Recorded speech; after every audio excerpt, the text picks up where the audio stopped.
Kan kita mengatakan Allah tidak Tuhan selain Dia yang berdiri tegak mengurus semua kebutuhan makhluknya. Saking demikian cintanya pada makhluknya, beliau itu sampai nggak pernah tidur, ngantuk pun enggak. Saya cuma tanya, siapa yang nggak pernah tidur, nggak pernah ngantuk dalam dirimu? Karena mikir saya stop, ini bahaya ini lagi nyetir. Jadi saya bilang, udah tong dia mutan. Saya bilang, tong dia mutan. Rupanya saya salah. Gitu. Coba kita renungi sekarang. Ketika tidur mata kita tertidur, telinga kita tertidur, mulut kita tertidur. Bahkan pikiran kita tertidur, semuanya lupa. Tangan kita tertidur, kaki kita. Satu-satunya yang gak pernah tidur adalah nafas. Sedangkan Allah mengatakan, aku gak pernah tidur, gak pernah ngantuk. Kan sederhana, siapa yang gak pernah tidur, gak pernah ngantuk pada dirimu? Kan nafas. Jadi kalau gitu siapa nafas itu?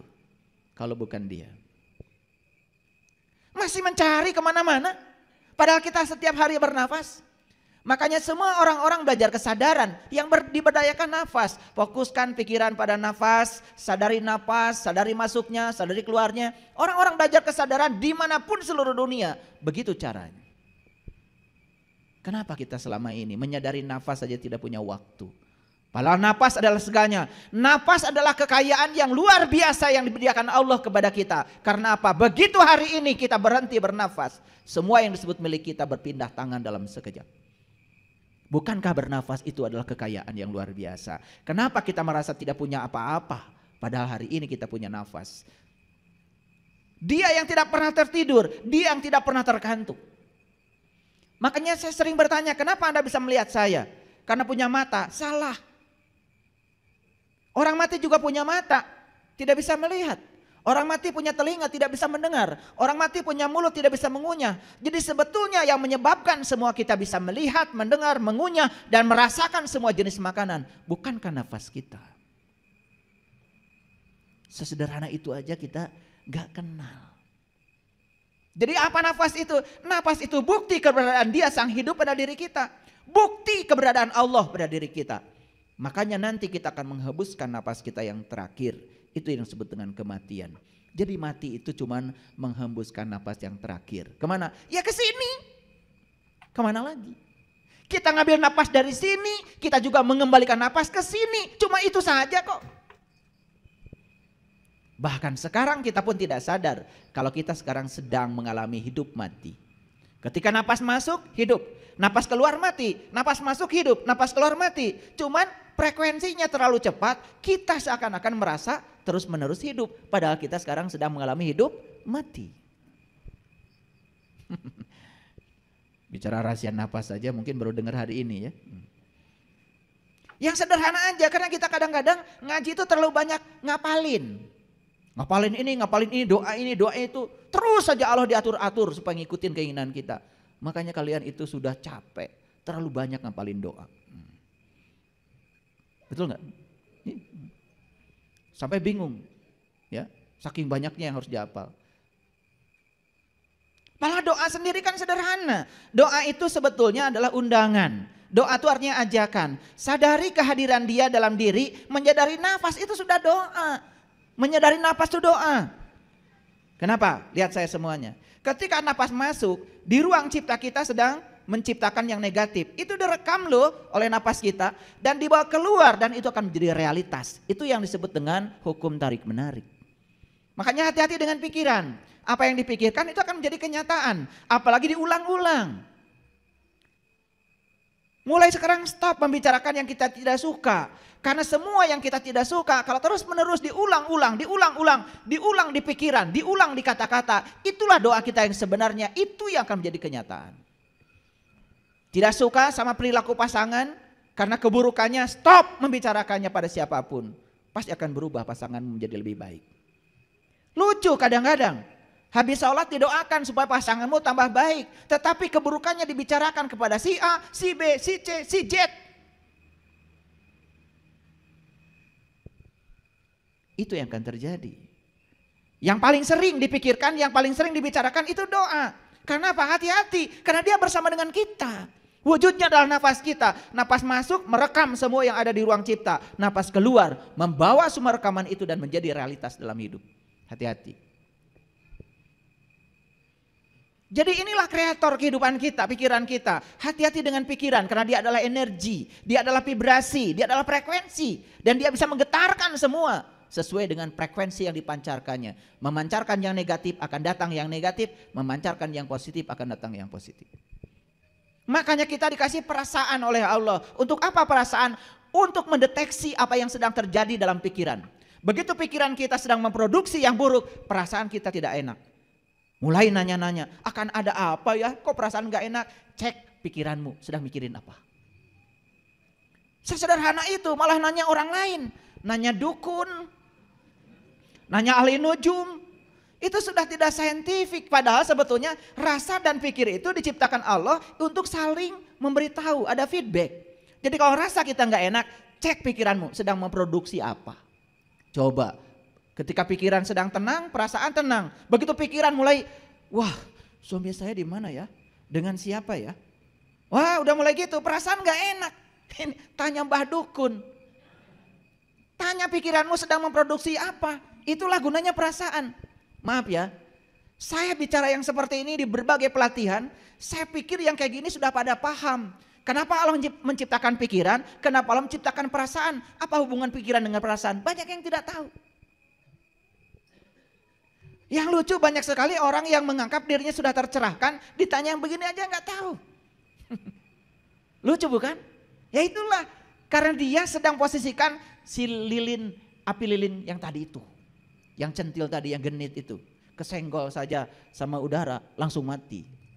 Betul apa tidak? Yuk, jangan sampai seperti itu. Jadilah bintang, badai sebesar apapun tetap bersinar. Gitu. Oke, baik. Jadi kita sudah tahu ya, orang yang sedang tidur itu jelas dia tidak sadar. Nah, yang saya maksud dengan tidur di sini tadi bukan tidurnya orang yang tidur secara fisik, tetapi dia kelihatan sibuk tetapi nggak sadar. Contohnya sederhana, dia melakukan ibadah nggak sadar. Bahkan dia ketika sedang makan pun nggak sadar. Coba kalau makan sadar. Nih orang yang makan sadar. Begitu makanan sudah ada di depan, gak buru-buru makan. Dilihat dulu, duh, ada jagung, ada nasi, ada macam-macam. Ada sambal, satu aja sambal. Siapa yang nanam cabenya ya? Berapa lama nanam cabai itu? Siapa yang nyirami tiap hari? Siapa yang mikul ke pasar? Pernah gak mikir gitu? Ya, karena kamu tidur. Begitu lihat sambal aja, nggak usah yang lama, yang lain, sambal dulu. Sambal itu satu keluarga kan, cabai, tomat, terasi. Terasi itu prosesnya panjang, betul nggak? Iya.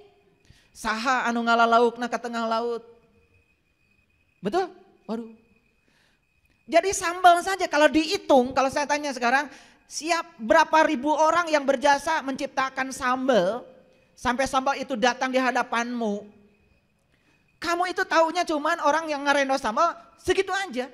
Padahal siapa yang nanam cabai, bawang bodas, bawang berem, tomat, betul?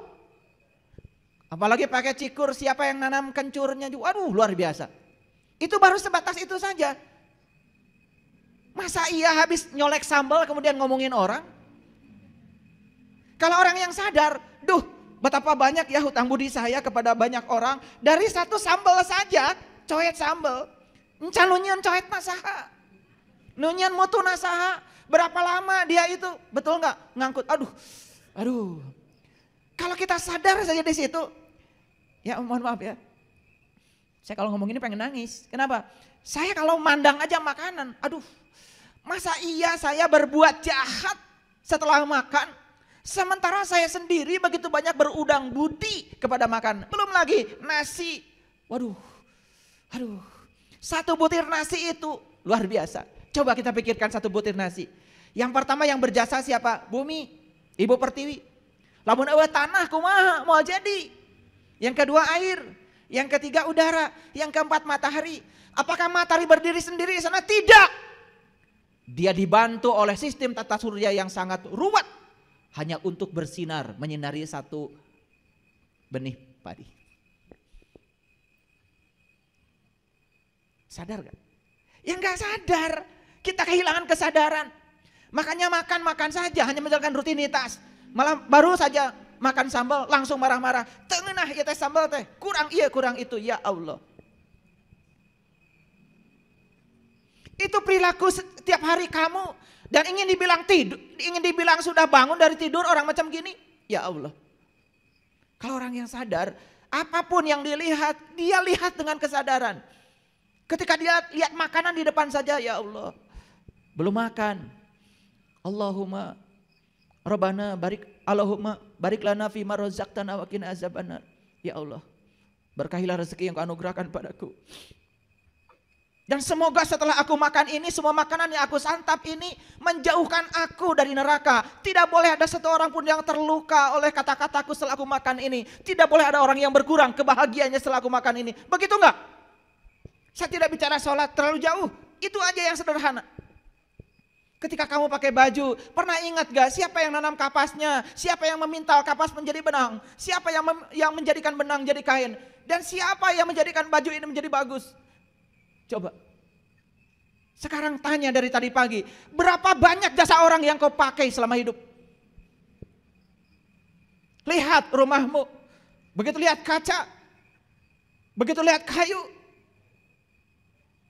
Begitu lihat pintu. Begitu lihat semua perabotan di rumah, lemari dan lain sebagainya. Berapa ratus ribu orang yang terlibat untuk menghadirkan semua alat-alat rumah tanggamu. Kamu melihat tanpa kesadaran. Masih menganggap dirimu sudah bangun? Apa kabar? Kamu tertidur, tidak sadar. Lucu. Habis makan saja membicarakan orang, habis makan menelepon orang, marah-marah pada orang. Di mana cinta kasihmu? Di mana kesadaranmu? Terlalu jauh saya bicara tentang ibadah, terlalu jauh. Saya bicara itu aja yang sederhana. Memandang sambal terasi saja. Kita bisa menangis kalau dengan kesadaran. Memandang kangkung saja bisa menangis dengan kesadaran. Apalagi kalau dikaitkan bagaimana Allah menciptakan semua itu. Bagaimana semesta menciptakan dan menghadirkan semua itu.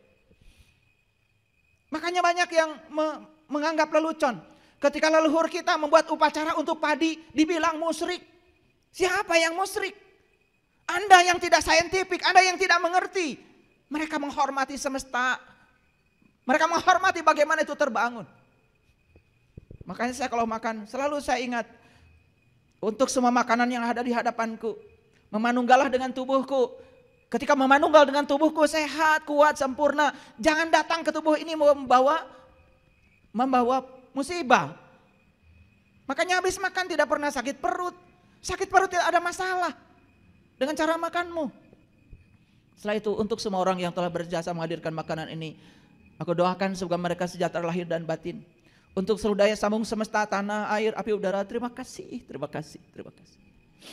Pernah gak begitu? Ya Allah. Masihkah kita menganggap diri kita sudah bangun? Kita tuh masih tidur. Apalagi dikaitkan dengan ibadah. Kenapa Anda takbiratul ihramnya seperti itu? Kenapa ketika tahiyat Anda harus menunjuk seperti ini pakai telunjuk? Kenapa? Sadarkah Anda? Semua tidak beralasan. Tapi masih menganggap diri kita sudah soleh. Padahal Anda itu mungkin saja sudah tercerahkan. Tapi baru lilin kecil yang tadi. Tersenggol oleh udara saja. Langsung mati. Paham maksud saya? Oke.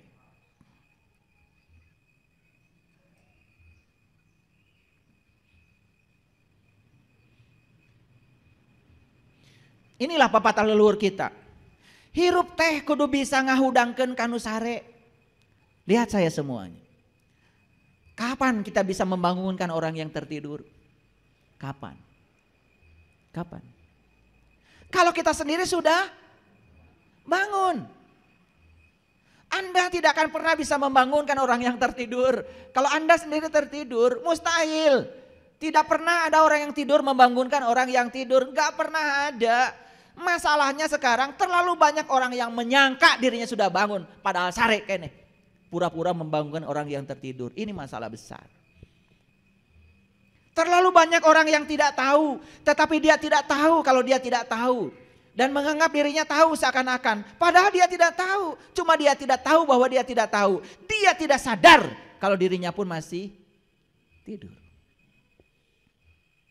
Ngajarkan sholat. Ketika ditanya, apa sih sholat itu? Gak ngerti. Sholat adalah menyembah Allah.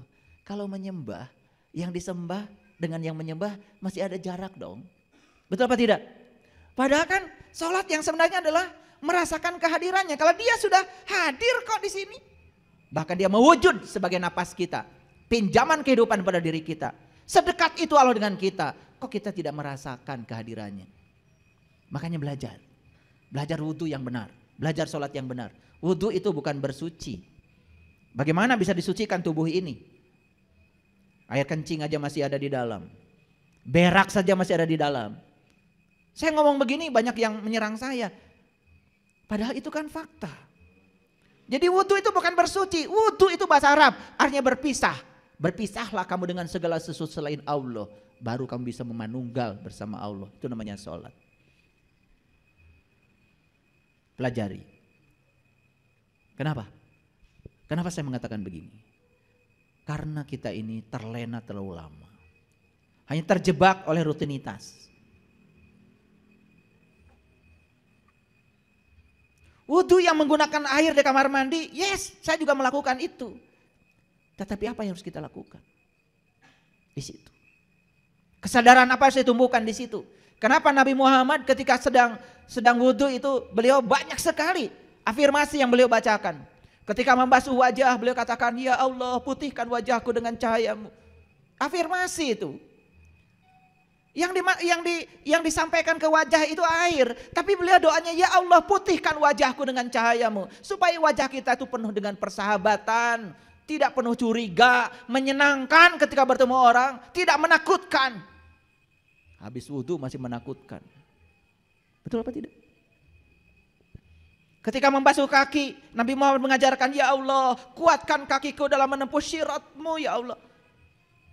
Ada itu doa-doa seperti itu. Itu dalam bab fikih itu ada.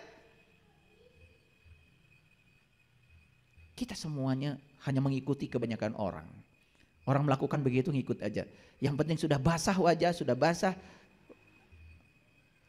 tangan, sudah basah kaki kita. Udah. Merasa sudah punya pahala. Lagi-lagi pahala. Apa sih pahala itu? Kita juga gak ngerti. Karena dalam bahasa Quran gak ada pahala. Yang ada ajrun. Ajrun itu zat sebetulnya. Jadi ajrun yang sebenarnya itu adalah zatnya Allah. Maka pahala yang sebenarnya adalah Allah. Ketika kita merasakan kehadirannya setiap ruang dan waktu, itu pahala kita yang sebenarnya. Dan orang yang seperti itu akan terkontrol kehidupannya. Tidak mungkin melakukan kesalahan. Tidak mungkin mengkhianati dirinya sendiri. Tidak mungkin berbohong pada sejati dirinya. Tidak mungkin. Selalu bersujud kepada Dia yang hidup di dalam dirinya. Paham sampai di sini? Oke, lanjut dulu. Makanya di dalam Al-Quran Allah bersumpah. Yaitu di Quran surat Al-Falaq. Lihat saya semuanya. Al-Falaq artinya apa? Al-Falaq itu artinya subuh. Tahu subuh? Subuh itu transisi dari gelap ke terang. Subuh. Dan subuh itu etapa yang sangat berbahaya. Bisa tidur lagi, bisa terus bangun. Yang terus bangun dia akan menyaksikan matahari jam 8, matahari jam 9, matahari jam 10 sampai matahari jam 12. Puncaknya matahari. Dan ketika jam 12 apa yang terjadi? Disitulah bayangan kita mengecil. Betul? Suka memperhatikan? Ya, gak memperhatikan. Jam 12 itu puncak di mana bayangan kita mengecil. Apa itu bayangan? Innama dunya laibun walahun.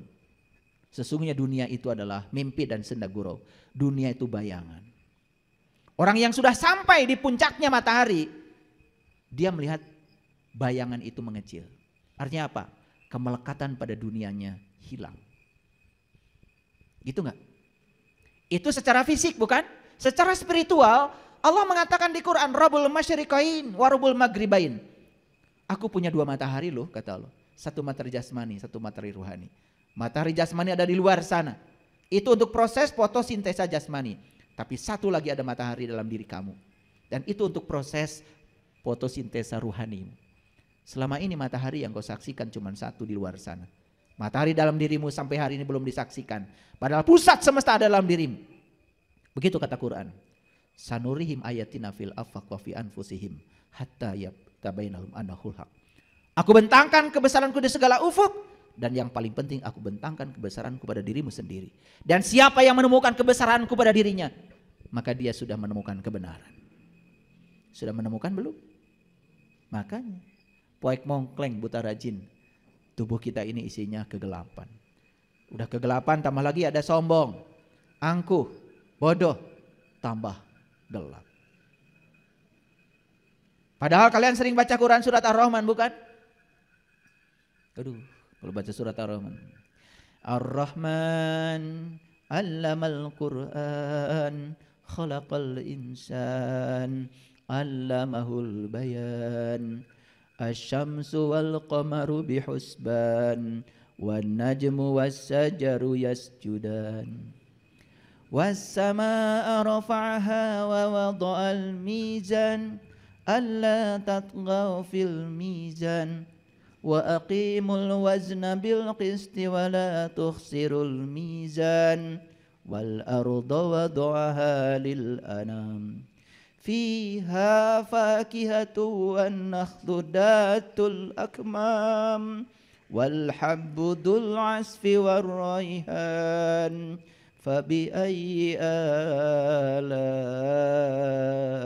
rabbikuma tukadziban. Khalaqal insana min salsalin kal fakhar. Wa khalaqal janna min marijim min nar. Fabi ayyi ala'i rabbikuma tukadziban. Rabbul masyriqain wa rabbul maghribain. Fabi ayyi ala'i rabbikuma tukadziban. Terus baca. Itu cerita kita, cerita pengalaman kita. Sudah ketemu enggak dengan dua matahari? Dan siapa yang sudah menemukan dua matahari, nikmat Tuhan mana lagi yang akan kau dustakan? Makanya nikmat itu bukan enak. Nikmat itu kaitan kita dengan spiritual kita, dengan diri sejati kita. Jadi subuh itu adalah transisi dari malam ke gelap. Pertama kita bangun, itu adalah etapa yang sangat berbahaya. Lalu kenapa di Quran ada sumpah yang luar biasa? Kul a'udzu birabbil falaq. Pernah merenungi kalimat itu? Tidak ada waktu. Hanya membaca surat itu ketika sholat. Kenapa? Bukan tertarik isinya, tertarik pendeknya. Biar singkat. Betul apa tidak? Kul a'udzu birabbil falaq. 3 surah terakhir itu luar biasa. Semua dimulai dengan kul, kul, kul, katakanlah. Dan tidak mungkin Allah menyuruh mengatakan kepada orang yang belum mengalaminya. Tidak mungkin Allah menyuruh mengatakan kepada mereka yang belum merasakannya. Makanya 3 surah terakhir itu levelnya sudah level kul. Artinya apa? Hati-hati kalian. Sembarangan aja membaca 3 surah terakhir. Padahal 3 surah terakhir itu hanya untuk mereka yang sudah mengalami dan merasakannya. Makanya perintahnya kul. Coba, anak kita suruh piknik, pergi ke Pangandaran, pergi ke Bali, pulang dari sana ceritakan. Kan kul itu artinya katakan, ceritakan. Gak mungkin seorang ibu, seorang ayah tidak nyuruh anaknya piknik ke Pangandaran, tiba-tiba disuruh mengatakan, coba ceritakan Pangandaran. Kecuali ayah dan ibunya sudah sakit. Betul apa tidak? Pernah enggak? Sedikit saja merenungi. Kenapa 3 surah terakhir itu dimulai dengan kul? Artinya apa? Anda sudah mengalami Al-Fatihah, Anda sudah mengalami Al-Baqarah, Anda sudah mengalami Ali Imran, Anda sudah mengalami An-Nisa, Anda sudah mengalami Al-Maidah, Anda sudah mengalami semuanya, Al-An'am, Al-A'raf, terus sampai Al-Ikhlas. Makanya kenapa Al-Ikhlas itu disebut dengan dalima. Allahu ahad, Allahu samad, lam yalid, walam yulad, walam yakul lahu kufuwan ahad. 5 dalnya. Makanya disebut juga dalima, yang hebat. Orang tua kita tuh hebat. Begitu ada buah yang isinya seperti itu disebut dalima. Dan ternyata isinya dalima itu persis seperti kita menyaksikan semesta. Coba lihat gambar galaksi. Coba lihat gambar tentang semesta. Persis seperti yang digambarkan dalam buah dalima. Waduh, kalau saya cerita ini kejauhan. Balik lagi dulu. Kenapa Allah bersumpah dengan subuh? Qul a'udzu birabbil falaq. Aku berlindung kepada Tuhan yang menguasai subuh. Kenapa kita harus berlindung kepada Allah dari subuh? Kenapa? Karena subuh ini adalah etapa yang sangat berbahaya. Subuh ini adalah saat dimana kita baru bangun. Masih lulungu antara sadar dan tidak sadar. Saya ingatkan kepada semuanya. Siapapun yang sudah belajar tentang pencerahan. Kalau Anda baru menginjakkan kaki di dunia pencerahan. Sabar. Jangan pengen cepat-cepat bisa. Sabar. Karena apa? Tidak ada yang instan. Anda harus menapaki step by step. Karena apa? Spiritualitas itu tidak ada yang instan. Kalau ada yang menawarkan cepat bisa, cepat itu sudah gak benar itu. Lihat alam. Tidak pernah buru-buru tapi sampai. Lihat pohon pisang di depan rumahmu. Hari ini seperti itu, besok kayaknya masih seperti itu. Lusa masih seperti itu. Tapi 2-3 bulan sudah berbuah. Tidak pernah buru-buru tapi sampai. Belajar dari alam. Jangan pengen buru-buru. Belajar spiritual pengen buru-buru bisa. Ya Allah, gak nyampe di mana-mana. Itulah pentingnya mengikuti jejak seorang guru sejati. Ikut step by step. Makanya siapapun yang mengaku dirinya sudah mencapai pencerahan, berarti dia masih dalam kegelapan. Saya kasih tahu. Karena orang yang sudah mencapai pencerahan tidak pernah iklan kalau dirinya sudah mencapai pencerahan. Orang yang sudah mencapai pencerahan juga tidak seperti tukang obat. Perlu restu, perlu sandaran, perlu ini, perlu itu, perlu atribut ini itu. Tidak. Dia sudah selesai dengan dirinya sendiri. Orang yang sudah mencapai pencerahan, kehadirannya saja pencerahan akan terjadi. Paham? Kalau orang yang sudah mencapai pencerahan, dia tidak pernah mengatakan dirinya sudah mencapai pencerahan. Orang yang sudah sampai kepada Allah tidak pernah mengatakan dirinya sudah berjumpa dengan Allah. Tetapi dampaknya dia perlihatkan. Dia menjadi welas asih, dia menjadi penuh cinta kasih tanpa syarat. Seperti itu yang dilakukan Nabi Muhammad, Nabi Isa, Nabi Ibrahim, Nabi Musa, dan semua Nabi dan Rasul yang lain. Mereka tidak pernah mengklaim kalau dirinya sudah tercerahkan. Tetapi kehadirannya sudah cukup membuat pencerahan terjadi. Kenapa? Orang yang sudah tercerahkan, kehadirannya saja sudah membuat semua ruang gelap menjadi bercahaya. Cukup tanpa iklan.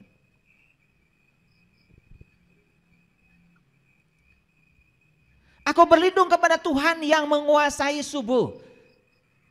Apa artinya? Memang kita harus berlindung kepada Dia dari subuh. Subuh yang dimaksud adalah subuh kesadaran. Saat dimana kita baru bangun.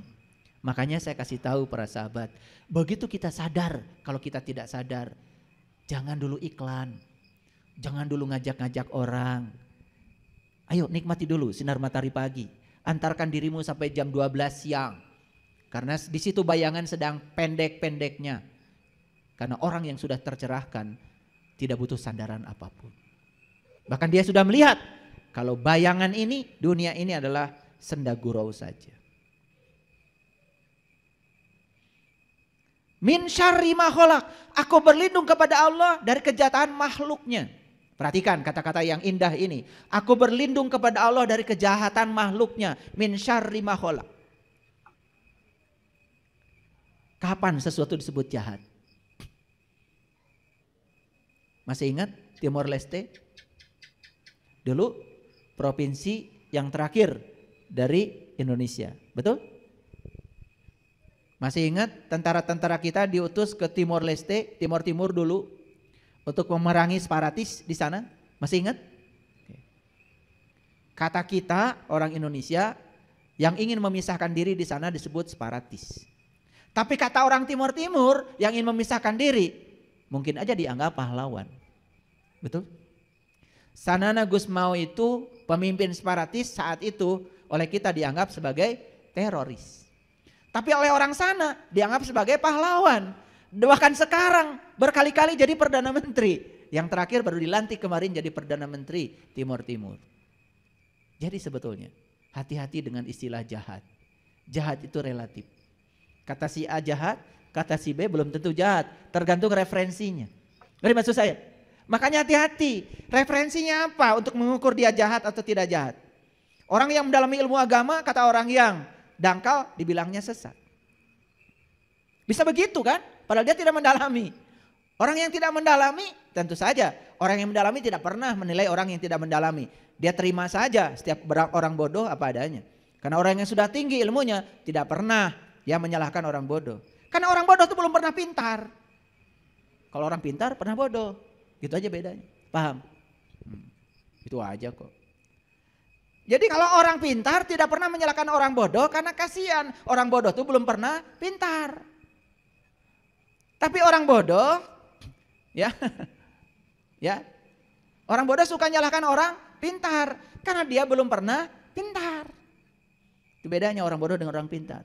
Orang bodoh suka menyalahkan orang pintar nggak pernah menyalahkan orang bodoh. Karena orang pintar tahu kalau orang bodoh belum pernah pintar. Itu aja kok. Paham ya? Masuk akal omongan saya. Lah ya agama itu akal kok.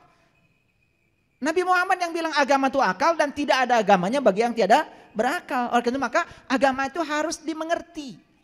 Kita menjelaskan agama pada anak cucu kita harus dikasih pengertian, kasih penjelasan. Anak-anak sekarang kalau tidak dikasih penjelasan gak mau melakukan. Nih saya punya contoh nih, anaknya Kang Firman. Pintar sekali. Dari kecil sudah bisa bahasa Inggris. Tidak pernah kursus bahasa Inggris. Kalau ketemu saya juga cas-cesos aja ngajak ngomong bahasa Inggris. Kenapa? Saya percaya itu adalah siklus kehidupan. Jadi dia belajar bahasa Inggrisnya kehidupan yang dulu. Dan sudah di kelahiran ini kesadaran tentang bahasa masih dia miliki. Gak pernah kursus belajar bahasa Inggris. Anaknya pintar, disuruh puasa sama gurunya. Kau puasa ya? Ya nanya, kenapa mesti puasa? Supaya kamu masuk surga, nanti kamu dapat pahala. Udah, gak puasa. Dia gak ngerti surga itu apa, pahala juga gak apa. Gak mudeng di otaknya. Sampai di rumah, bapaknya nanya sama saya.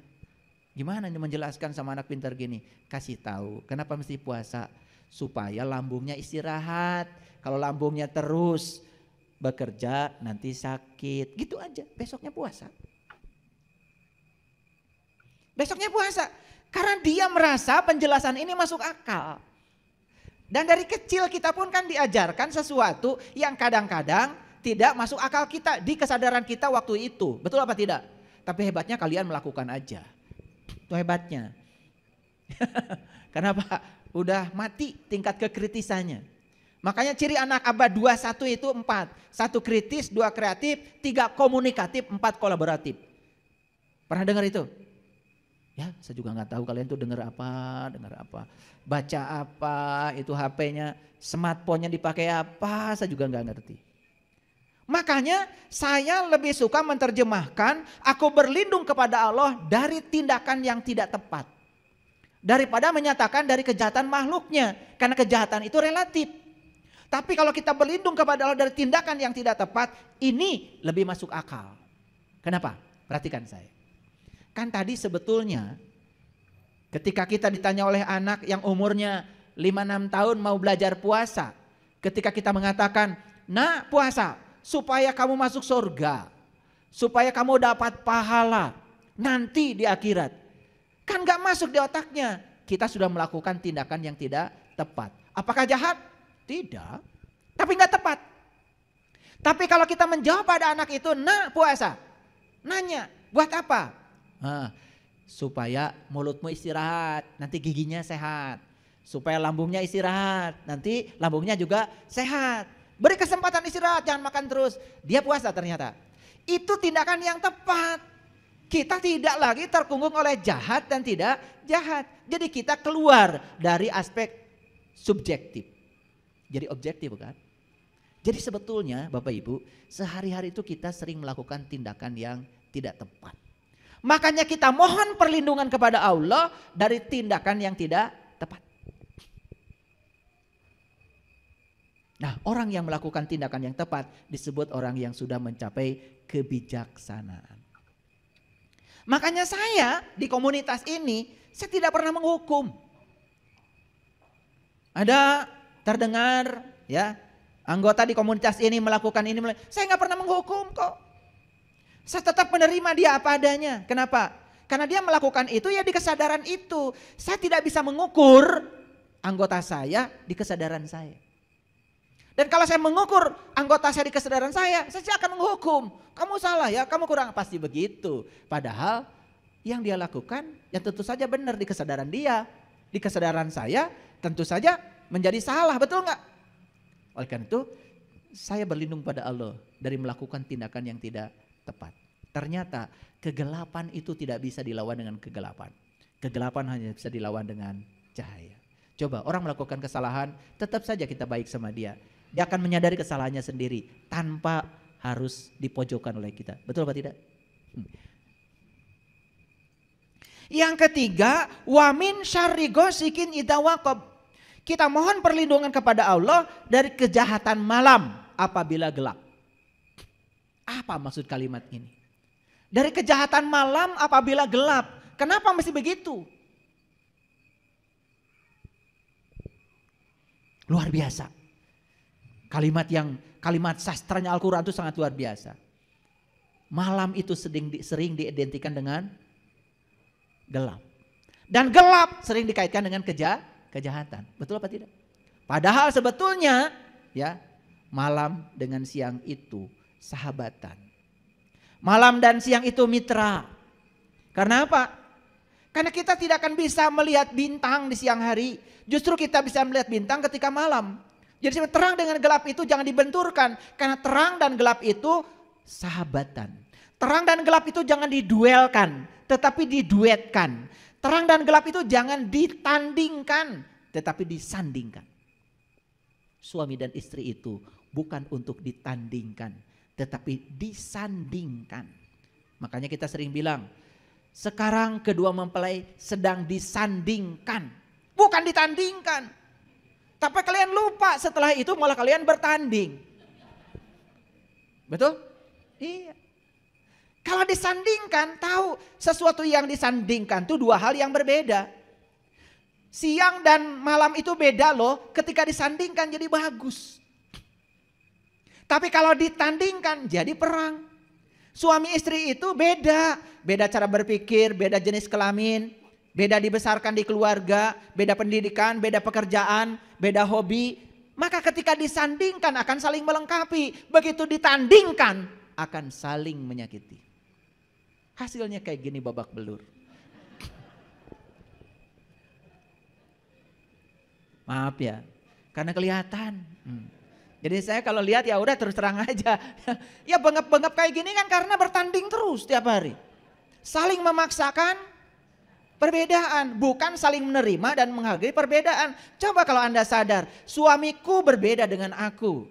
Maka tugasku adalah menerima dia, menghargai dia apa adanya. Karena berbeda. Maka tidak ada pertandingan lagi, yang ada persandingan, saling melengkapi. Keren gak kalau gitu? Lihat saya tidak babak belur kayak kalian.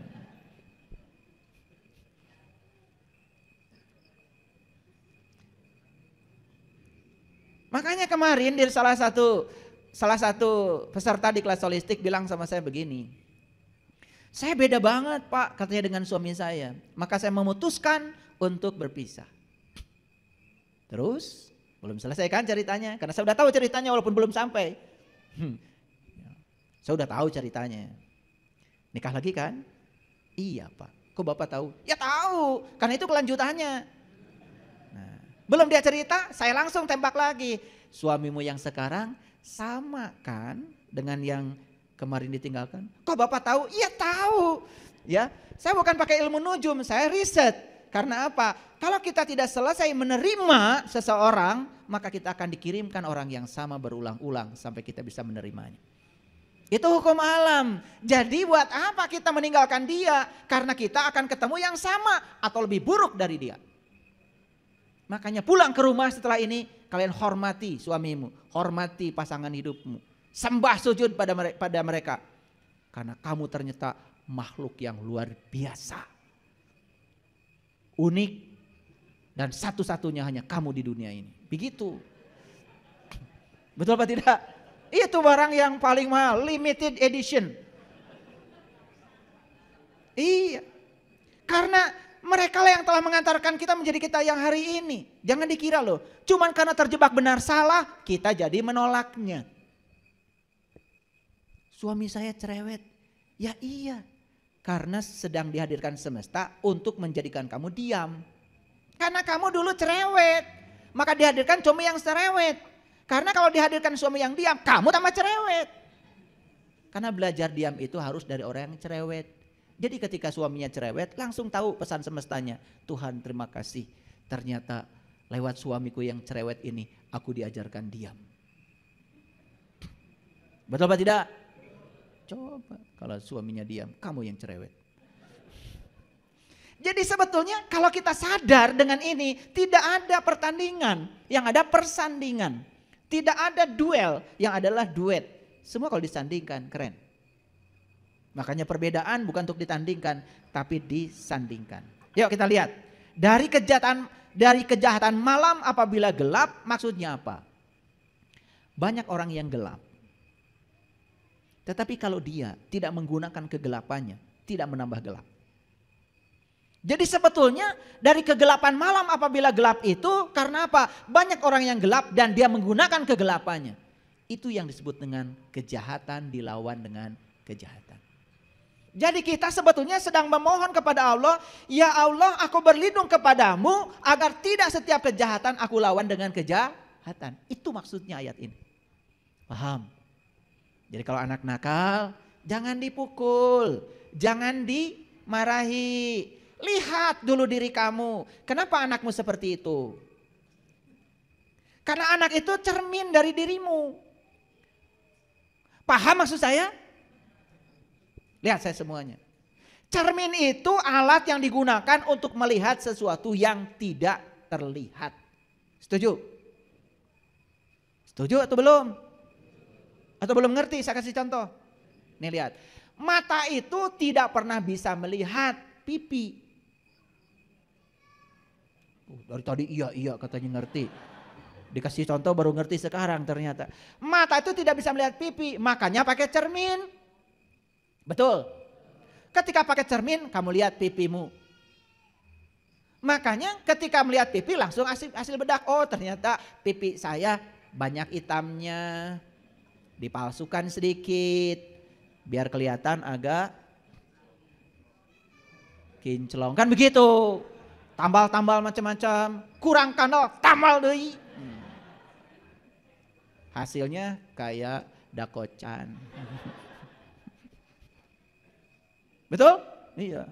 Supaya kelihatan, kasih merah-merah macam-macam. Udah, tambah bengep aja. Jadi cermin itu untuk melihat sesuatu yang tidak kelihatan. Paham maksud saya? Nah, sifatmu tidak kelihatan olehmu. Karaktermu tidak kelihatan olehmu, maka lihat di cermin. Cermin itu adalah anakmu, istrimu itu cermin. Makanya ketika lihat anak, sebetulnya kamu sedang melihat dirimu. Anak itu tubuhnya dari selmu sendiri. Sedangkan karakternya kan itu yang ditonton oleh mereka selama ini dari kamu. Maka itulah jadi seperti itu. Anakmu berantem karena lihat kamu juga sering berantem dengan pasanganmu. Saya nikmati hadir sepenuhnya di jalan itu tanpa saya memikirkan restoran ini. Begitu sudah saya ada di sini, saya hadir di sini. Tapi ketika saya belum di sini, saya hadir di sana di jalan. Saya menikmati suara klakson. Saya tidak marah ketika ada orang yang memberhentikan mobilnya. Karena itu kemewahan bagi saya dan luar biasa. Intinya adalah the power of now. Kekuatan saat ini. Karena hidup itu adalah saat ini, di sini sekarang. Lo kenapa tadi merasakan kemewahan itu hanya seketika itu saja? tidak seterusnya. Karena the power of now-nya hanya hadir saat itu. Kesadaran saat ininya hanya hadir saat itu. Makanya kita harus sering berkunjung ke saat ini. Jangan terlalu banyak berkunjung ke masa lalu atau masa depan. Dan itu akan membuat kita kepada kebahagiaan. Dan yang kedua, berhenti menghakimi apapun yang terjadi saat ini. Jika nanti sore kita masih hidup, perlakukan saat ini. Jika besok masih hidup, perlakukan saat ini. Dan hadirlah di saat ini tanpa penghakiman. Maka kita tidak akan tadi terjebak, kenapa hidup saya seperti ini, di mana kemuliaan Tuhan, masih menanyakan itu. Padahal sebetulnya Dia yang Maha Mulia yang menghidupi kita saat ini. Dia mewujud sebagai nafas kita saat ini. Dan nafas adalah kekayaan kita yang luar biasa. Ya. Jadi kenapa tadi mengalami itu? Itulah kesadaran. Dan kenapa tidak mengalami itu terus-menerus? Karena apa?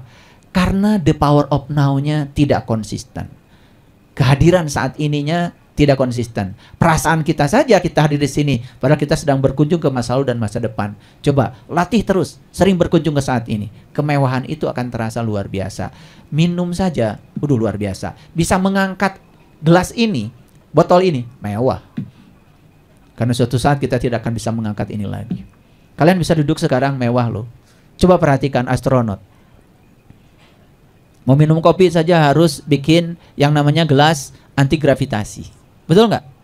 Kalian beri bawang, taruh aja di dapur, mewah. Betul nggak? Karena ada gravitasi. Coba nggak ada gravitasi, bawangnya lari-lari. Udah beli bawang bingung, ya. Mau masak bingung. Nyarinya di mana? Lemari esnya aja nggak ada di dapur. Betul nggak? Itulah belajar kesadaran. Yuk, belajar kesadaran lebih dalam lagi supaya kemewahan ini semuanya terasa.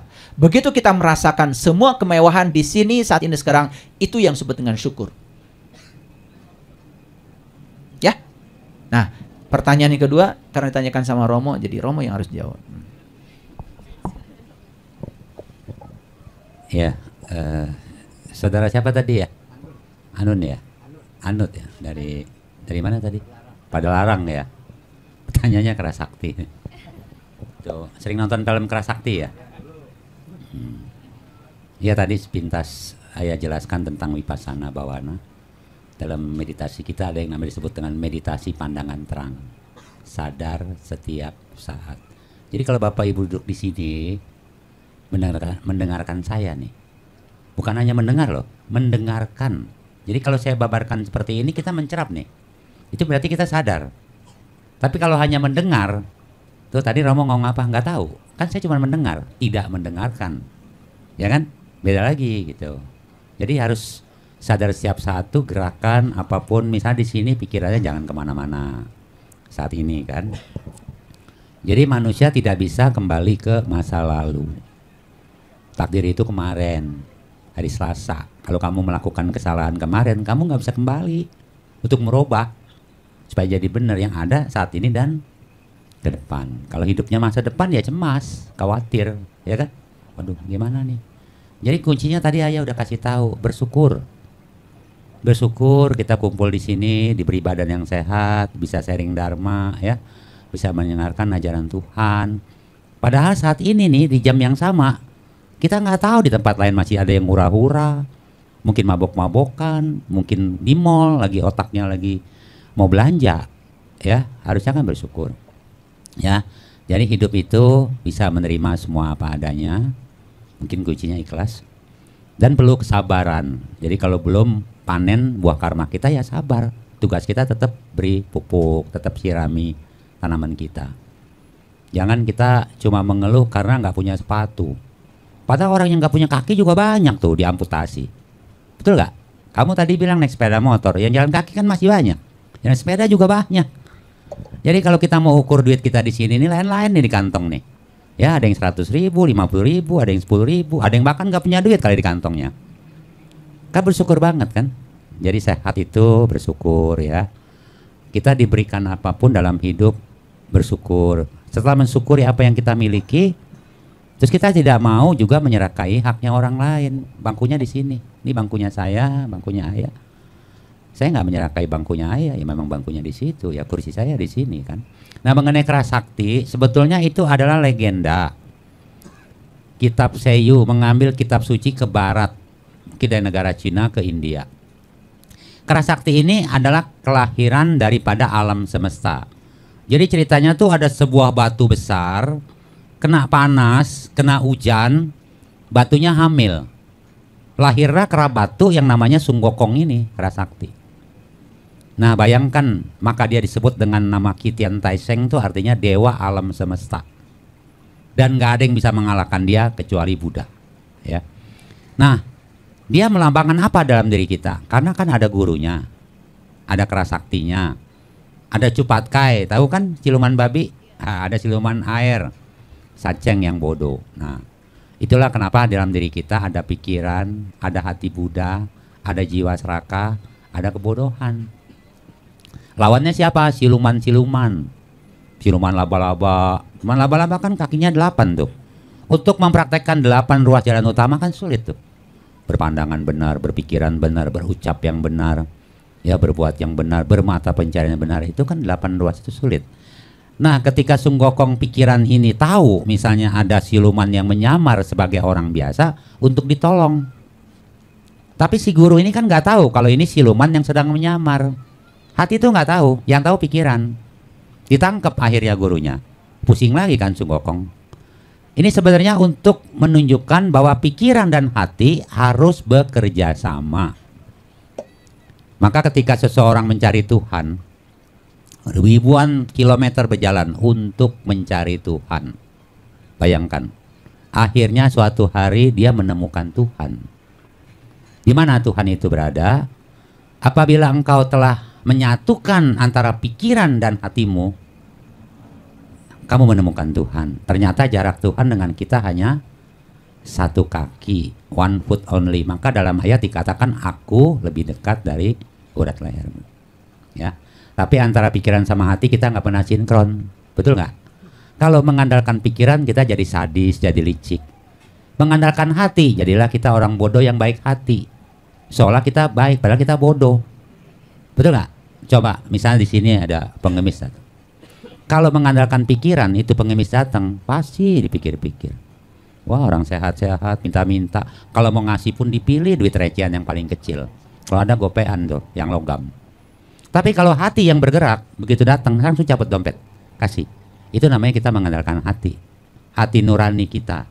Maka suara hati adalah suara Tuhan. Nah, mengenai kosong dan isi, itu sebenarnya pelajarannya agak dalam ya. Kalau kita mengatakan tubuh manusia ini adalah yang terlihat seperti ini yang disebut dengan manusia, saya akan uraikan bahwa manusia itu hanyalah 5 kelompok kehidupan, terdiri daripada lahir dan batin, nama dan rupa. Apa itu rupa? Jasmani, yang terdiri dari 4 unsur dasar. Di dalam diri kita ada yang namanya patawi datu, unsur padat atau unsur tanah, kuku, rambut, tulang-tulang, ya, unsur cair, darah, keringat, unsur api, suhu dalam tubuh kita, unsur udara, nafas. Hanya ini, tubuh ini hanya terdiri daripada 4 elemen ini. Batin itu ada apa? Ada wedana, perasaan, ada pencerapan, ada bentuk-bentuk pikiran, dan ada kesadaran. Nah kita kan suka tuh membandingkan sesuatu, ya kan, diolah dalam pikiran. Kalau kita lihat aqua ini, kontak mata dengan objek aqua, ya kita melihat dalam kondisi kesadaran mata melihat, lalu kita masuk ke dalam pencerapan kita, ke dalam wedana perasaan kita. Nah lalu timbul perasaan di sini, suka nggak? Suka nggak kamu sama ini? Atau nggak suka? Atau netral? Ketika rasa suka muncul, yang tidak suka hilang. Sebaliknya kalau apa yang kita lihat nggak suka, yang suka juga menjadi hilang. Kan dia harus muncul satu kan? Begitu juga hidung ketika mencium sesuatu, telinga juga begitu kita mendengar sesuatu. Bahkan kalau kamu misalnya mendengar musik yang kamu suka, kamu nggak sadar kan kakinya tiba-tiba mau goyang-goyang, betul nggak? Karena kamu menikmati, mencerap suara itu. Jadi manusia itu nggak ada. Karena gabungan dari sekian disebutlah manusia. Karena manusia itu gabungan dari jasmani tadi, ada perasaannya, ada kesadarannya, ada bentuk pikirannya. Nanti setelah meninggal, apa yang masih ada? Kesadaran yang tadi saya mengatakan berlanjut. Kita mengatakan meja ini hanyalah dibentuk. Ini apa? Meja. Karena mata kita dikelabui, isinya meja. Coba kalau dipretelin nggak ada meja, ini cuma kayu loh. Rumah ini pun sebenarnya dibentuk. Kita menganggap rumah kan karena gabungan dari beberapa unsur. ada atapnya, ada tiangnya. Kalau sudah dihancurin semua nggak ada rumah. Yang ada ya cuma kayu, atap. Mobil juga gabungan. Kita mengatakan mobil kan gabungan dari beberapa organ, spare part. Ini setirnya, ini bannya, ini peleknya. Coba dipretelin, nggak ada yang disebut mobil. Itu disebut dengan kosong. Maka Buddha menatap segala sesuatu dalam kekosongan. Kita dalam bentuk. Lihat sesuatu mengatakan wah indah. Dikelabui sebenarnya. Sebenarnya itu nggak ada ya. Kosong gitu loh. Itulah yang disebut dengan dibilang kosong, isi. Karena kamu melihat bentuk. Tapi kalau kamu tahu bahwa isinya itu sebenarnya juga kalau diuraikan nggak ada apa-apanya. Kita melihat keramik, melihat bangku, melihat apa dalam bentuk. Ya manusia, oh cantik, oh jelek, oh tua, oh muda. Kosong ya. Kalau kita sudah bisa melihat segala sesuatu kosong, kita nggak akan muncul yang namanya kemelekatan terhadap apapun. Ya, keindahan itu hanyalah pengelabuan mata ini, bukan mata dharma. Jadi kalau udah bisa melihat dengan mata dharma, nggak akan muncul kemelekatan. Karena yang bikin manusia menderita itu kan melekat. Awalnya ingin memiliki, sudah punya digenggam selamanya, nggak mau dilepas. Itu Sang Buddha bilang, bagaikan menggenggam lumpur, kamu begitu kuat. Tetap dia akan keluar dari sela-sela jari kita, nggak bisa selamanya gitu. Kita berkumpul dengan anak istri kita, ya nggak bisa lah. Sekarang bangunan ini mau tahan berapa lama? Kalau bangunannya misalnya tahan lama, kita mati duluan. Ya, betul dong. Atau kalau umur kita panjang ini mungkin rubuh duluan. Mana ada yang kamu bisa pegang selamanya? Ya, jadi untuk menghindari kemelekatan itu, oh kalau gitu Romo, kita mencari kumpulin uang buat apa misalnya? Pakai. Karena uang adalah sarana untuk hidup. Bukan menjadi tujuan hidup. Kalau uang kamu jadikan tujuan hidup, wah kamu mati-matian. Pasti menghalalkan segala cara untuk mendapatkan uang. Itu yang salah. Tapi orang harus bekerja, berusaha karena hidup itu butuh uang. Memang uang gak dibawa mati, tapi gak punya uang kamu setengah mati juga, sama aja kan? Betul gak? Ya sama toh. Ya, jadi kosong isi itu tadilah. Sebenarnya ini kalau saya jawab ini kurang lengkap sekali karena waktunya nggak cukup kalau saya mau uraikan bagaimana terjadinya kontak mata dengan bentuk muncul begini. Ya, pokoknya satu bersyukur, ikhlas, bersabar, kemudian jangan suka membandingkan apapun milik kita dengan milik orang lain. Itu yang timbul jiwa iri, hati dan sebagainya. Ya, terima kasih. Ya, keren sekali ya jawaban dari Romo. Silakan selanjutnya, pertanyaan selanjutnya nggak usah saya komentari dulu. Ya, silakan. Pak Uun. Assalamualaikum. Pertanyaan ke Ayah Romo. Iya, boleh. Saya melihat Ayah Romo kan ingat dulu lagi mahasiswa. Iya. Saya ngambil pelajaran agama itu, saya orang Islam tapi tidak ngambil pelajaran agama Islam. Sebab banyak yang nggak lulus, sulit. Selalu 2 semester dulu. Makanya saya ngambil pelajaran agama Buddha. Tapi karena gampang lulus, saya jarang masuk kuliah. Nah itu. Jadi kesimpulannya 2 semester nggak dapat apa-apa. Agama Islamnya nggak dapat, agama Buddhanya. Tapi saya ingat waktu pelajaran itu mengenai penderitaan. Itu adalah keinginan adalah dari sumber penderitaan. Sedangkan sekarang temanya kan kebahagiaan. Kebahagiaan itu yang saya nggak dipelajari dulu apa sih sumber untuk mencari kebahagiaan itu. Kalau yang penderitaan saya tahu itu keinginan adalah sumber penderitaan katanya. Nah ini temanya kebahagiaan, tolong dijelasin kira-kira sama yang tadi apa sih untuk kebahagiaan. Tapi yang saya tahu kan ini di dunia ya, atau yang simpel aja di dunia itu yang penting bahagia di dunia dulu. Apa itu? Terima kasih. Ya, izin ya. Gini. Sebenarnya kan tadi kalau datang dari awal, saya kan udah uraikan tuh kebahagiaan duniawi yang bisa diperoleh, yaitu kita memiliki kesehatan dan umur panjang. Itu kita bahagia. Karena untuk sehat itu susah loh, punya uang juga nggak bisa beli sehat. Ada 4 ya. Yang kedua, memiliki kekayaan yang kita peroleh dengan cara yang baik. Kita gunakan untuk kebaikan ya. Ketiga, hidup terbebas dari hutang, tidak pernah punya hutang apapun. Itu juga kita bahagia. Yang keempat, anawaja suka, hidup tanpa celah. Nah yang keempat ini memang agak susah. Nggak mungkin orang hidup tuh nggak pernah dicela. Mesti dicela. Karena Sang Buddha sendiri yang udah mencapai kesempurnaan kesucian aja tetap masih dicela. Ya. Nah kalau dikatakan sumber dari semua penderitaan adalah keinginan, itu betul. Tetapi ada keinginan-keinginan yang wajar. Belum menjadi tanha. Keinginan yang berlebihan menjadi tanha, namanya hawa nafsu.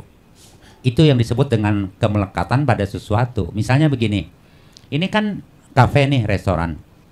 Bapak suatu saat bisa aja lewat sini, saya mau makan kepiting saus padang. Makan aja, itu sebuah keinginan. Belum menjadi hawa nafsu. Tapi ketika makan rasanya di lidah kita enak nih, lezat nih. Bapak besok-besok mau kesini lagi, mau makan itu terus.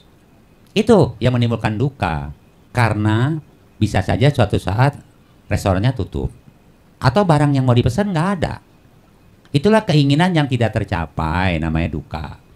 Berpisah dengan orang yang kita cintai, duka nggak? Duka. Atau berkumpul dengan orang yang kita benci setiap hari, duka juga. Udah benci tiap hari ketemu muka dia. Duka loh itu. Ya duka adalah sesuatu ketidakpuasan sebenarnya. Sang Buddha mengatakan hidup itu duka, iya. Sang Buddha mengatakan, aku hanya mengajarkan satu, yaitu adanya penderitaan dan lenyapnya penderitaan. Nah saya mau tanya, dari mana duka itu muncul? Dari mana? Ayo. Dari mana? Duka itu ada di sini Bapak, dalam diri ini.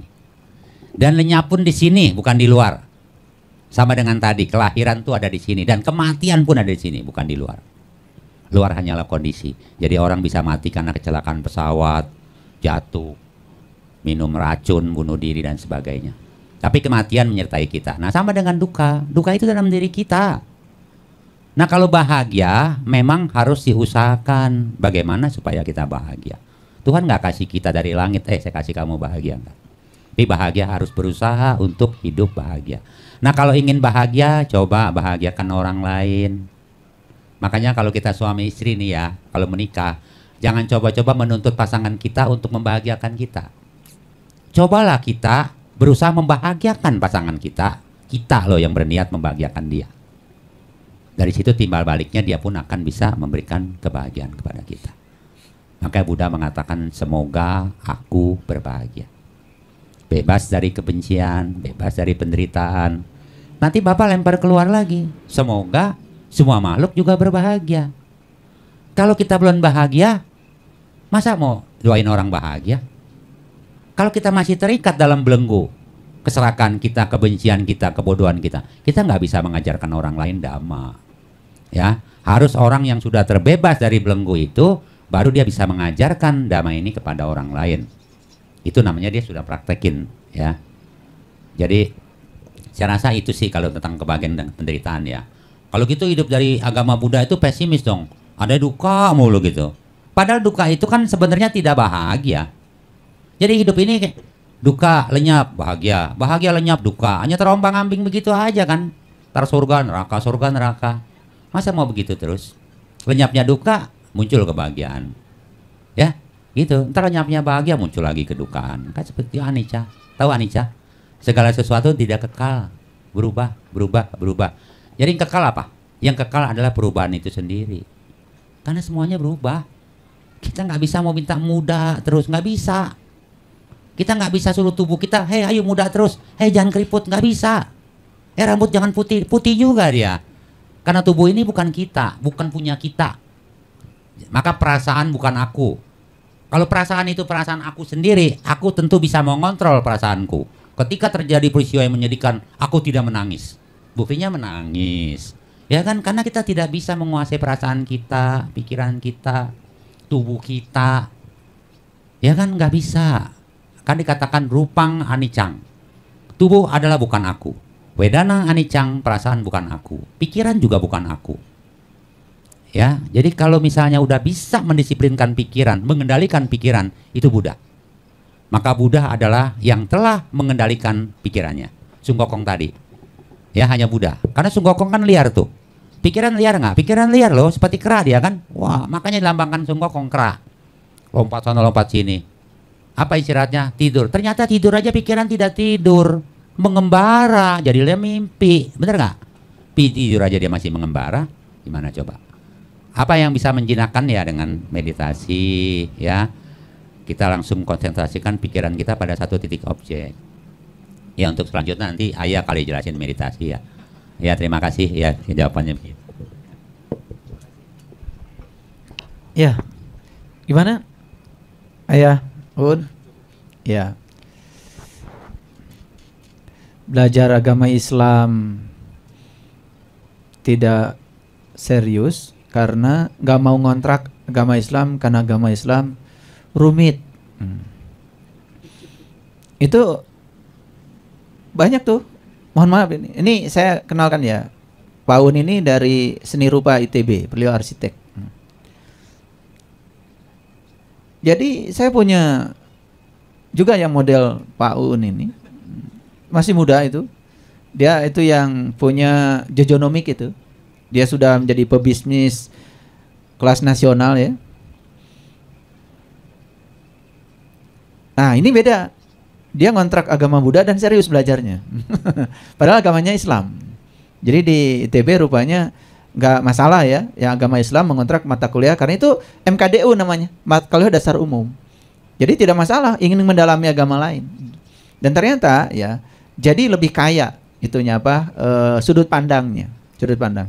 Kalau saya belajar tradisi agama lain itu banyak belajar pada guru-guru yang lain. Jadi saya tidak alergi belajar dengan Bante, para bedande, para pendeta. Saya belajar.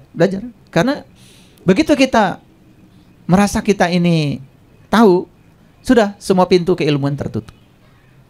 Kayak saya tadi bilang sama mahasiswa, 4 yang tidak boleh kita katakan. 1, ya, jangan pernah mengatakan saya tidak bisa. Begitu mengatakan saya tidak bisa, semua pintu tertutup. Yang kedua, jangan mengatakan tidak mungkin. Begitu mengatakan tidak mungkin, semua keajaiban semesta tertutup, tidak ada bagian buat kita. Yang ketiga, jangan pernah mengatakan saya sudah tahu. Dan orang yang mengatakan saya sudah tahu, dia akan tertutup terhadap nasihat, tertutup terhadap pandangan, dan dia akan gitu-gitu aja. Dan sebetulnya begitu kita mengatakan saya sudah tahu, itu kita menjatuhkan diri jadi orang bodoh. Makanya orang pintar adalah dia pembelajar abadi. Makanya seorang pembelajar tidak pernah menutup. Makanya Sayyidi Ali mengatakan, jangan lihat siapa yang berkata, dengar apa yang dikatakan. Maaf ya, saya keyakinannya Islam, Romo keyakinannya Buddha. Tapi dari tadi banyak sekali ya nasihat yang jelek gitu masuk ke dalam rasa saya. Karena saya membebaskan baju. Karena bagi saya di semesta ini cuma ada 2 manusia, yang tahu dengan yang tidak tahu. Apapun keyakinannya. Cuma 2 aja, yang tahu dengan yang tidak tahu. Sebaliknya, orang yang sama keyakinan dengan saya, kalau dia tidak tahu, saya juga tahu. Kalau dia itu tidak tahu. Dan apa yang disampaikan beliau kan luar biasa. Dan yang keempat, yang tidak boleh kita katakan adalah nanti saja. Karena nanti adalah penundaan. Penundaan adalah sumber segala masalah. Kenapa Anda miskin hari ini? Karena sering mengatakan nanti saja. Dan orang yang mengatakan nanti saja, dia menghilangkan semua peluang di depan matanya. Makanya titipkan ya pekerjaan sama orang sibuk, pasti selesai. Tapi titipkan sama orang yang banyak waktu, tidak pernah selesai. Karena dia pakai rumus nanti saja. Coba orang yang banyak waktu nggak jadi apa-apa. Tapi orang sibuk, apapun yang diserahkan sama dia jadi. Karena apa? Satu kuncinya orang sibuk, tidak pernah menunda. Tidak pernah menunda.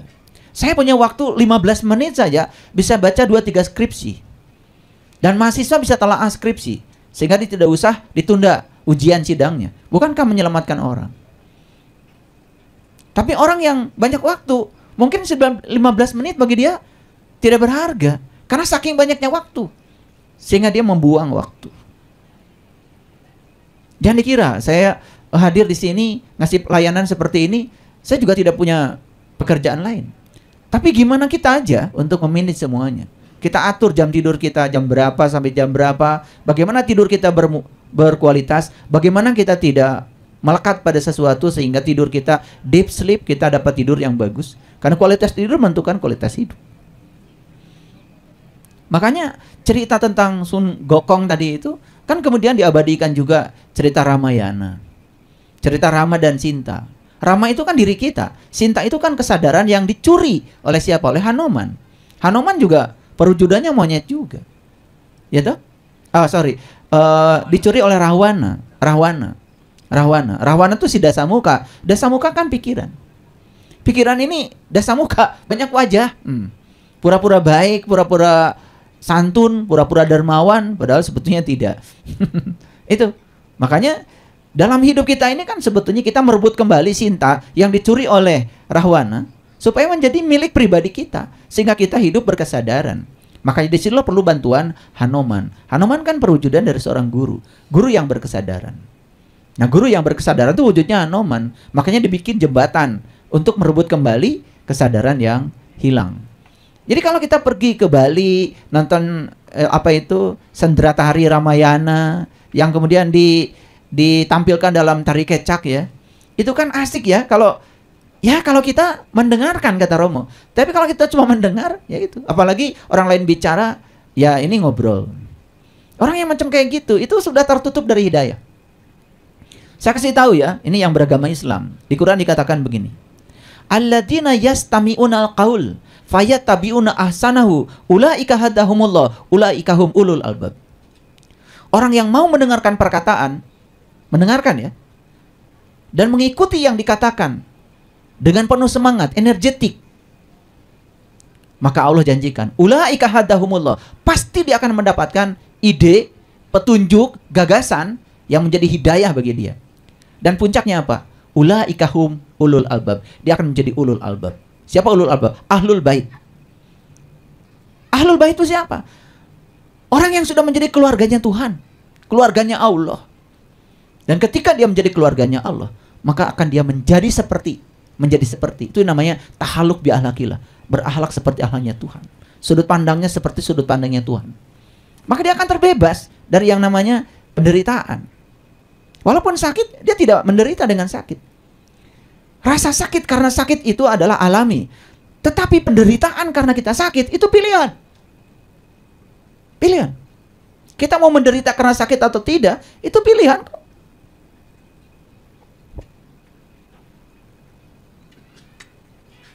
Orang yang mau mendengar, mengikuti yang terbaik dari yang dia dengar, maka dia akan jadi ulul albab. Maka dia akan mendapatkan hidayah.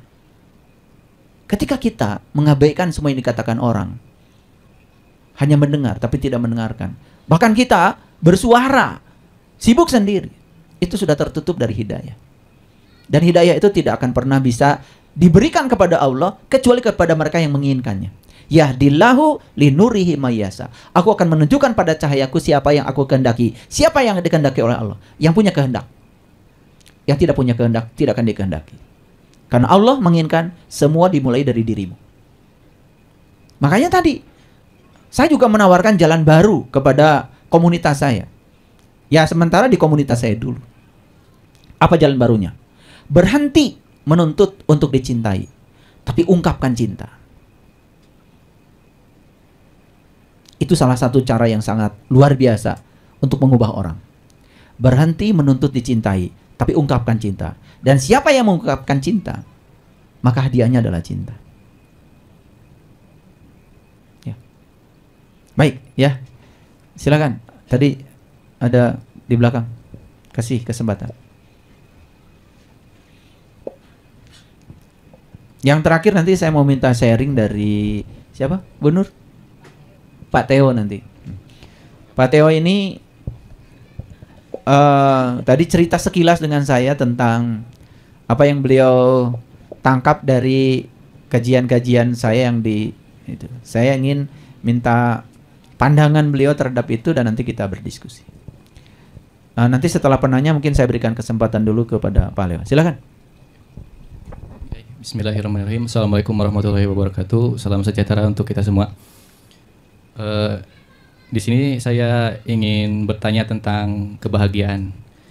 Saya membaca tentang filsafat, terutama di sini alirannya absurdisme oleh Albert Camus. Dia peraih Nobel 1957 dalam bidang sastra.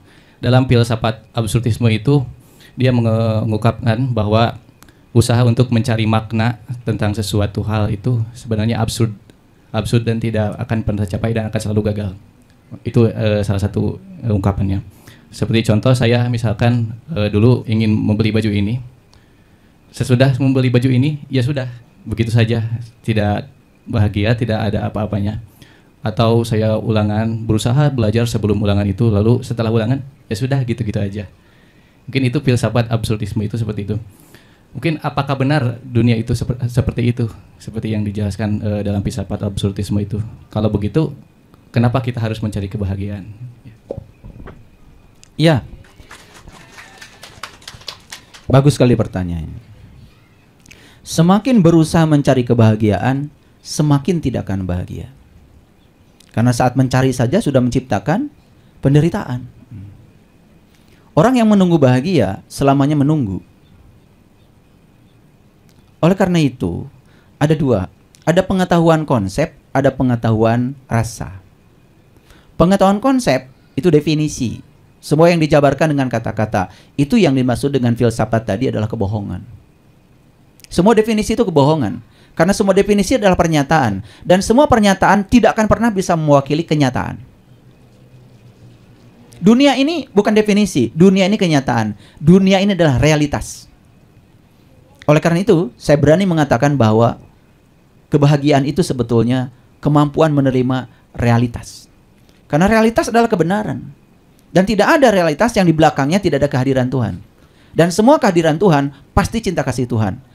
Kita mau senang kehadirannya atau tidak senang kehadirannya, kita menerima atau menolak. Kalau itu sudah terjadi, berarti sesungguhnya di belakangnya ada kehadirannya. Senang tidak senang, baik buruk, benar salah, itu penilaian pikiran. Dan penilaian pikiran bergantung tingkat kesadaran yang menilai. Tergantung banyaknya pengetahuan yang menilai. Betul nggak? Suatu objek dibilang betul oleh seseorang, dibilang salah oleh yang lain. Itulah ya soal benar salah. Semua tergantung pada penilaian. Dan penilaian itu ada keberpihakan. Dan di situ ada penghakiman. Penghakiman pikiran itu sumber penderitaan. Jadi oleh karena itu, yang betul itu, hidup itu adalah realitas. Ya. Saya tadi minum jus. Dan kalau saya ditanya gimana rasanya jus, saya bisa jelaskan sekarang dengan kata-kata. Tetapi semuanya bullshit, nggak ada artinya. Karena kata-kata yang saya sampaikan juga tidak akan membuat Anda merasakan yang saya rasakan. Karena kebenaran yang sebenarnya adalah yang terjadi pada saat saya minum jus. Itu kebenaran. Itulah realitas. Itu sebetulnya kebahagiaan itu sebetulnya sesimpel itu. Jadi kebahagiaan itu sebetulnya ketika pikiran sudah selesai menghakimi. Ketika tidak memilih lagi, ketika tidak pakai syarat apapun. Jadi oleh karena itu maka tentu saja tidak usah mencari definisi kebahagiaan. Karena begitu didefinisikan malah tidak bahagia. Karena tidak ada pernyataan yang bisa universal, yang bisa mewakili semuanya. Yang didefinisikan itu, ya makanya kan saya sering bilang sama mahasiswa, kalau bikin skripsi ada rumusan masalah, ada definisi operasional, semua bullshit itu. Terus kenapa itu dibuat? Itu hanya latihan keterampilan berpikir. Bedakan ya. Intelektualitas itu sebetulnya adalah arena di mana kita sedang mengasah keterampilan berpikir. Maka apapun kemudian didefinisikan. Jadi hasil dari suatu pendidikan itu sebetulnya bukan mengisi bejana kosong. Tapi hasil suatu pendidikan itu adalah perubahan. Makanya Aristoteles mengatakan, pendidikan bukan mengisi bejana kosong. Tapi pendidikan adalah mengobarkan cahaya.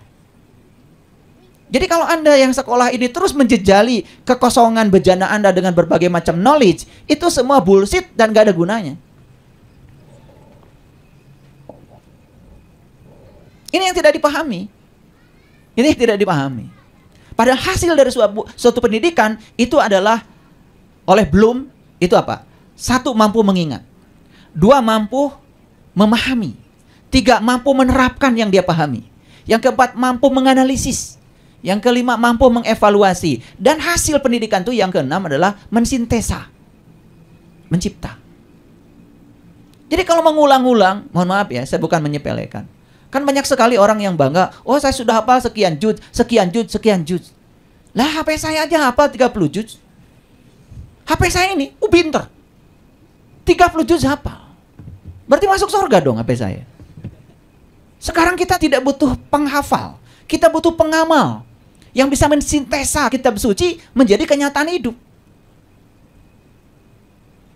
Oleh karena itu, yang mengingat saja nilainya itu paling rendah dalam tingkatan berpikir. Apalagi yang membaca berulang-ulang. Saya bukan menyepelekan itu. Apalagi membaca yang tidak dia mengerti. Dapat apa? Dan membaca itu tidak termasuk keterampilan berpikir dalam dunia kognisi loh. Ini kalau kita berbicara jujur pakai pendekatan saintifik. Jadi oleh karena itu, ya, yang dikatakan oleh filosof ini betul. Hidup itu realitas. Itu sebetulnya yang namanya kebenaran. Dan menerima realitas itu menurut saya kebahagiaan. Coba, saya mulai memikirkan, wah, saya tidak bisa menerima sikap istri saya yang seperti ini. Kan saya akan mengubah dia kan? Ketika saya mengubah dia, bersiap-siap aja kan berantem. Tetapi ketika saya menerima istri saya apa adanya, dia akan mengubah dirinya. Bukan saya. Dan itu pendekatan yang sangat luar biasa. Maaf ya, sehingga kami tidak pernah berantem. Perbedaan ada, tetapi saya tidak persoalkan.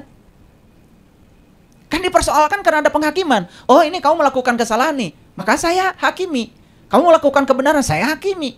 Coba terima saja dia apa adanya, tanpa syarat, tanpa penghakiman. Sudah, kami bahagia. Itulah realitas. Nah, itulah kenapa kami ingin berbagi rahasia kebahagiaan di sini, bukan untuk mendefinisikan kebahagiaan itu apa. Tetapi kalau sengaja didefinisikan, ya supaya kelihatan aja ada kata-kata yang dirangkai sehingga kita kelihatan ada kajian. Kan begitu aja sebetulnya. Ya toh? Lah kalau saya diem, Romo diem, kalian diem, dan saya pengennya dengan diem itu kalian mengerti. Lah kita ngomong aja banyak yang nanya, apalagi diem kan? Susah. Itu aja. Bagus ya, pertanyaannya sudah bermutu.